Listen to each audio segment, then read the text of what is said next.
పుట్టుట దేని కొరకు? గిట్టుట కొరకు అని లోకం అనుకుంటుంది. కానీ పుట్టుట దేని కొరకు తెలుసా? ఈ లోకంలో పుట్టిన మనం దేవుని కొరకు పనిచేసి ఆ తర్వాత మనకి ఎప్పుడైతే దేవుడు మరణం ఇస్తాడో అప్పుడు దాకా ఎదురు చూస్తూ మనం బ్రతకాలి. నిజంగా యోబు గారి జీవితం, ఆయన యొక్క సహనం, ఆయన యొక్క ఓర్పు ఎటువంటిది అన్నది యోబు గ్రంథం అంతా మనం చదువుకుంటే కనిపిస్తుందండి. నిజంగా యోబు గారి జీవితంలో అండి ఆస్తిని కోల్పోయాడు, అన్ని కోల్పోయాడు. చివరికి తన గర్భాన పుట్టిన పిల్లల్ని కూడా యోబు గారు కోల్పోయారండి.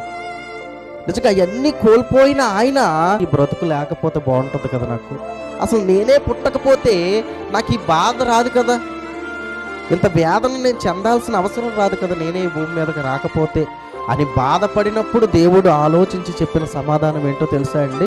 ఇదిగో, పుట్టక ముందు నువ్వు లేవనుకుంటున్నావా? పుట్టక ముందు నువ్వు ఉన్నావు. ఈ భూమి పుట్టక ముందు నువ్వు ఉన్నావు. నువ్వు ఈ కాలంలో ఈ రోజు భూమి మీదకి రావాలి అన్నది నేనెప్పుడో ఆలోచించా, అప్పుడే నిన్ను కన్నాను అని దేవుడు చెప్పాడండి.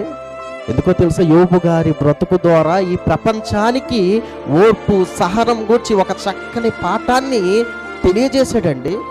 నిజంగా మనకి కూడా ఈరోజు శ్రమలు, బాధలు, హింసలు వస్తున్నప్పుడు దేవుణ్ణి దూషిస్తున్నామేమో, దేవునికి దూరం అయిపోతున్నామేమో, మన కష్టాలను బట్టి, మన ఇబ్బందులను బట్టి దేవునికి దూరం అయిపోయే పరిస్థితులు మన జీవితాల్లో వస్తున్నాయేమో.